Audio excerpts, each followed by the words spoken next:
Greetings and welcome to Growth Hacking Secrets. I'm your host, Muhammad Siddique from Atlanta, Georgia. On this episode, we have a special guest, David Cannon. David is an IT leader and author on digital. Please join me to give a warm welcome to our guest, David Cannon. David, welcome. Thank you, Sadiq. Thank you very much for hosting me. Let me start with this. Where were you? What happened? Who were you surrounded with that inspired you to do what you do today? I think I was in a very unhappy place. I was busy doing work that I really didn't enjoy. There were parts of it that I enjoyed, and a company reached out to me and said, "We see your talent in being able to use technology as well as being able to teach. We'd like you to join us." And I really was in the right place at the right time. I got to know a wonderful group of people and learned from them. But the people that I was surrounded with were not just authors and experts. What they were is people who were struggling with real life issues in their organizations, and they were trying to find a way through that. And that really just inspired me to follow the path that I'm on now, which is all about helping technology leaders to become effective in their organizations. What are the top three reasons why do people fail? My opinion, people fail mainly for three things. One is they're not curious. They're not willing to learn. People who fail very often try something that is not going to work, and they don't try something different, something else, something that perhaps will work. Curiosity is very important.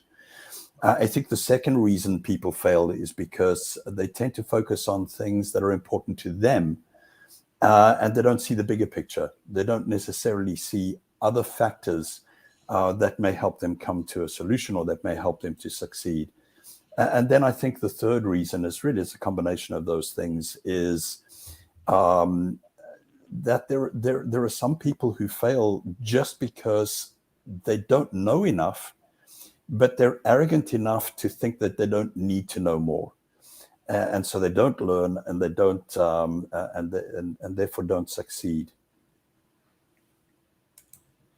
What is your greatest failure story? What did you learn and how did you recover from it?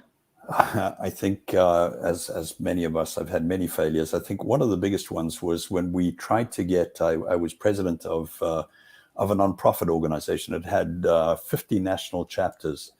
And it was really important that we all came together because there was a piece of intellectual property that was used by the entire industry that was becoming available. And we wanted to make sure that the community retained ownership of it.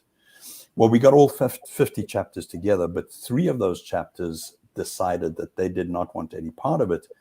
And they basically, that initiative failed. And it was really because each of those 3 chapters wanted to take a leadership role. Not all 3 of them could have. There was not even one single national chapter could take control, but they wanted that leadership role. And as a result, that intellectual property is now a commercial product, and they lost that opportunity. What I learned is that just because something is good doesn't mean that everybody will buy it or everybody will believe it. Everybody has their own perspective, and good ideas don't sell because they're good. They sell because they're quick, they're convenient, they help people meet their individual objectives. So if you want to be successful in an initiative like that, you really have to understand what is at stake for each of the stakeholders. And you have to make sure that what you're selling them on or what you're doing with them meets their objectives. It doesn't matter how right you are. It matters whether people think that what you're doing for them is the right thing or not. What are your top 3 success secrets that others can model from? What has made me successful, I think, first of all, is that you just never stop learning. And I don't just mean learning about your profession. I mean, view everything as a learning as a learning opportunity. It does a number of things. One is it keeps you humble. It makes you realize that there are things that you need to be able to do that you can't do today, and that keeps you striving to become better and more successful. I think the second thing is just never stop looking for your reason to be here. Very often we get stuck in work and the busyness of things, and sometimes we forget why we're in this in the first place. And sometimes we lose sight of the reason for doing what we're doing. But I think it's really important to keep striving for that, even when it's unclear. I think when I was a lot younger, I wanted to do something that was completely different. But I kept on trying to understand why I was here, what I needed to be doing, no matter how difficult that search got. And it meant sometimes I had to, give some things up so that I could continue focusing on what I really need to be doing. And then I think probably even more important than those two things is never, ever lose sight of the fact that everything we do is about people doing things for other people. It doesn't matter where you work. It doesn't matter what your job is. At the end of it, you're a person and you're doing things that make a difference to other people. We must never lose sight of that. And I think I think that's one of my key beliefs. What is your company's motto? Our company's motto is focusing leadership in a digital world. And what that is about is understanding that, I deal a lot with technology leaders. And, technology has been just hugely innovative. And especially over the last 10 years, it has become more and more innovative. And it's creating so many opportunities. And sometimes it's very difficult for technology leaders to understand that they're not just there to manage the technology. They're there to make sure that their organization is successful or is making successful use of that technology. So we're all about focusing leaders on what is really important in a digital world. Who is your ideal client? I think our ideal customers and clients are organizations that are really struggling with the issues of emerging technology. We deal with a lot of successful organizations, but what makes them successful is that they know where their shortcomings are. So our ideal customer knows that they don't have all the answers. They are struggling with some of the issues of emerging technology and how to manage that technology and how to harness the opportunities of the technology. They've invested a significant amount in technology, and they truly understand that they need to be better at managing it. So, another symptom of our ideal customer is that there is a disconnect between the people who manage the technology and the people who are out in the actual front lines of the business. And, we exist to bring those two groups together and make sure that they're functioning effectively to meet the organization's objectives. How do you find your ideal clients? We really work through word of mouth and our reputation. In our company, we have a number of thought leaders and industry leaders who have been in the industry for a number of years, who have worked with some significant organizations. And word of mouth goes a long way. Our reputation goes a long way. We don't actually have a sales team. We don't have salespeople. We believe that our best sale is really being effective in helping our clients to be successful. So our new business comes from networking. It comes from referrals from our existing customers. And it comes from really just our online presence and demonstrating our thought leadership. How do you engage your ideal clients? Because we don't have salespeople, we engage through really a series of fairly formal interviews. We really want to understand as much as possible about what will make that organization successful and what is stopping them from being successful. So sometimes we'll start with a set of interviews and find out what it is that they truly need from us, and then really go from there. Another thing that has been successful for us is that sometimes an organization has heard of an industry framework and they want to benefit from that industry framework, but they need to know more about that framework first. So sometimes we'll go in and provide an overview of that framework. So could be an executive overview, could be a day-long workshop. And then the most important question for us when we do that is not, hey, here's the framework, implement it. It's more, okay, here's the framework. Which parts of the framework are most important to make you successful? And how do we get you to use those components most effectively? What are your well-defined products or services? So we have three major lines of service. The first one is our CIO and CEO advisory services. And those are all aimed at making sure that the leadership of the organization from a technology and from a business perspective is aligned, that they're on the same page, that they're going after the same opportunities with the same objectives. So that is one set of well-defined products and services. The second one is we help our organizations to define their digital strategy and to implement their digital strategy. That means understanding how to use technology to identify opportunities and to exploit those opportunities to make your organization successful. And then the third one is we have a range of services that help technology developers and technology operations teams to collaborate more effectively in managing technology within organizations. Why someone should buy from you? I think the most important reason why someone would want to buy for us is because we really have a lot of experience. We have been through some major industry shifts over the past 30 years. We have a really deep knowledge of how the industry works. I'm talking about specifically digital technology and information technology and how that is used within organizations. We've done it. We have worked in organizations. We have been executives in organizations that have had to use technology and manage technology effectively to achieve their objectives. We've been there. We've done it. And not only that, but we continue to learn. We don't know everything. And we really love to be able to learn together with our clients. We like to share our expertise and knowledge, but we also like to be in the trenches with them as they become successful. We're really interested in solving challenges. We're not about implementing methodology. We know what the methodologies are. We use them when we need to.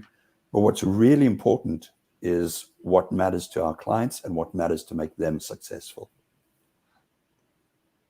How do you crush your competition?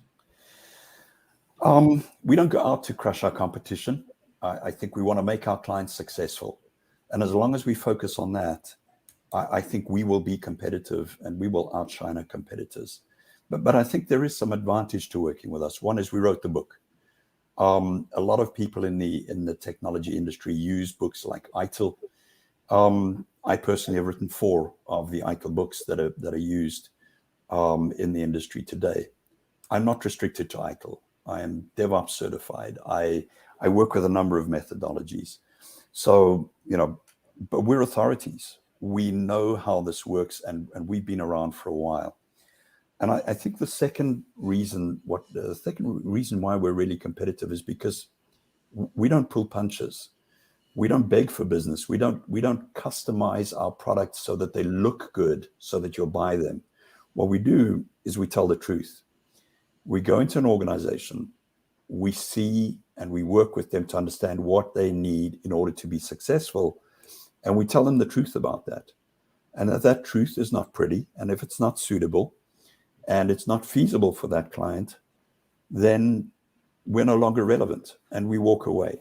We will not, we will not bend the truth in order to make ourselves look attractive to our customers. Our objective is to make them successful. Our objective is to work with them so that they are successful. and we will tell the truth and not pull punches in getting to that point. And by the way, if we walk away from an opportunity like that, and we have in the past, there is no charge. So we're not relevant to you and we're not helping you. We do not charge you. How do you deliver a 5-star client experience? First thing is we focus on need. It's not about the product. It's not about the methodologies. It's not about everything that's shiny and wonderful. It is about what you need. So that becomes the most important thing in our relationship with you. It's what you need. The second thing is we always make our customer's agenda our agenda. We don't want to impose things on them. Yes, we want to introduce them to things. We want to facilitate learning. But your agenda is what we're working to. It's making you successful. So I think another thing that's very important to us is, always say what we're going to do and do what we said we were going to do.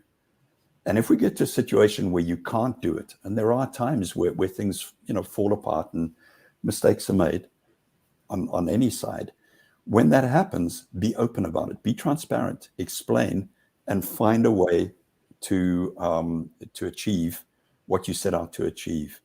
And then I think the final thing is, one of the secrets is over-deliver, but don't go overboard. What I found is in the past where I have gone overboard, where I've bent over backwards to do things above and beyond for a client that they never asked for, it always ended badly. Yes, over-deliver, but over-deliver to delight your client. Don't over-deliver to bewilder them. Don't over-deliver to a point where you're just not in a position to be able to meet your promises. So over-deliver, but don't go overboard. And I think that's how we focus on delivering a 5-star experience. How do you convert your client into your brand ambassadors? We don't have a process for that. I think what's very important is when we do a good job, our client will be in a better position because of the relationship we have with them. And when we learn from our clients, we talk about what we've learned from them. We promote our clients. We showcase what they've done. And we don't do it because we want to look good. We do it because they want to look good. When you make people look good, they will talk about you because you're talking good about them. And I think that old thing is, people do business with people they like. So work with people you like. And you learn to like people that you learn from. You learn to like people that you're open to. You learn to like people who are improving your life, who are making your life better. And that's really what we focus on. It's a two-way relationship. We are brand ambassadors for our clients. And because of that, and because our clients are more successful because of that relationship, they are our brand ambassadors too. How do you handle rejections? It's a reality. We're human beings. Mistakes get made. There are misaligned expectations. It happens. You have to be prepared for this. And I think, first of all, don't argue. Don't be defensive. Don't behave as if you're the one who's always right. I think it's important to say, yes, I hear where you're coming from. Let me understand better. Understand that the person who's rejected you or the person who's angry at you has a valid point of view. You may not agree with it, but it's valid because they believe in it. So getting to understand what that point of view is extremely important. I think agree with what they're saying. I understand. Not only do I understand mentally, but I accept what you're telling me. I accept your point of view. Now that I understand it, is there something I need to change to resolve the situation? And if there is something that I have to change to resolve the situation, what is that? How do I go about doing it?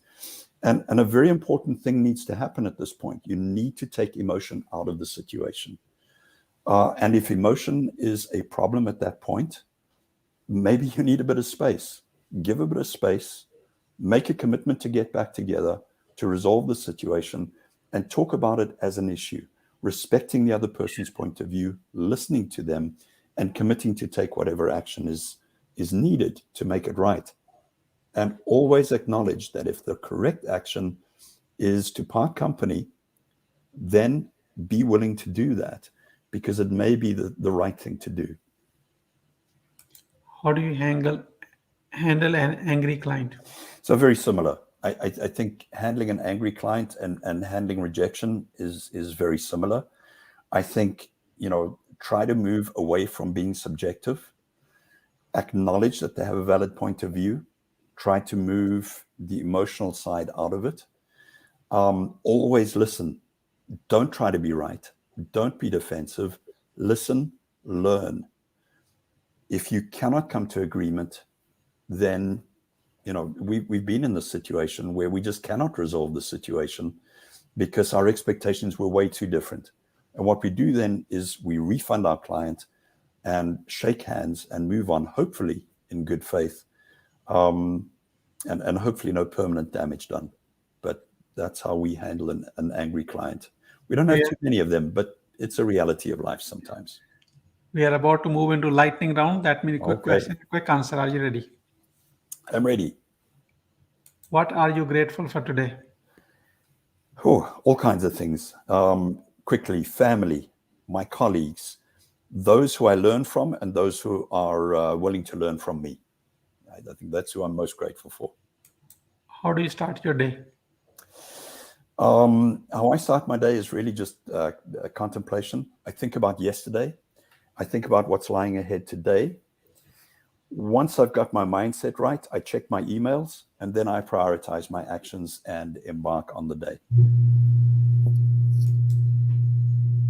How young are you? 58. And I honestly, at 58, I'm in a position where I have so much that I still need to learn and so much that I still have to do. The world is ahead of me.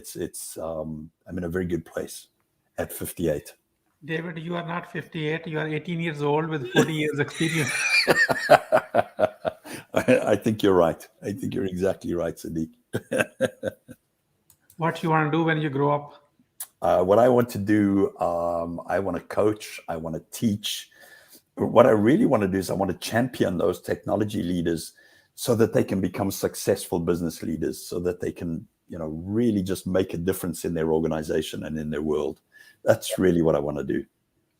What is your plan to achieve your goal? I'm already achieving it. I mean, I'm writing books. I am putting myself out on LinkedIn and other forums. I am busy developing how-to guides, and they'll be released sometime soon. How-to guides, which really just help technology leaders to become more effectively integrated into the business parts of their organization, and really, talk the right kind of language, have the right discussions. So, look out on LinkedIn. You'll be seeing news of some of these how-to guides coming out soon. How will you feel in case you don't achieve your goal? It's not an option. I strive to achieve that goal every day, and every day I see the fruits of that goal. I'm one of those very fortunate people that I have already achieved so many goals that I set out to achieve in my 20s. I achieved them in my 40s, and now I'm just building on them. It's a wonderful position to be in. So it is not an option that I'm not going to achieve the goal. I've achieved some of them, and I just will continue to commit myself to doing that, until I can't do it anymore. It's just not an option. How do you overcome a challenge life throws at you?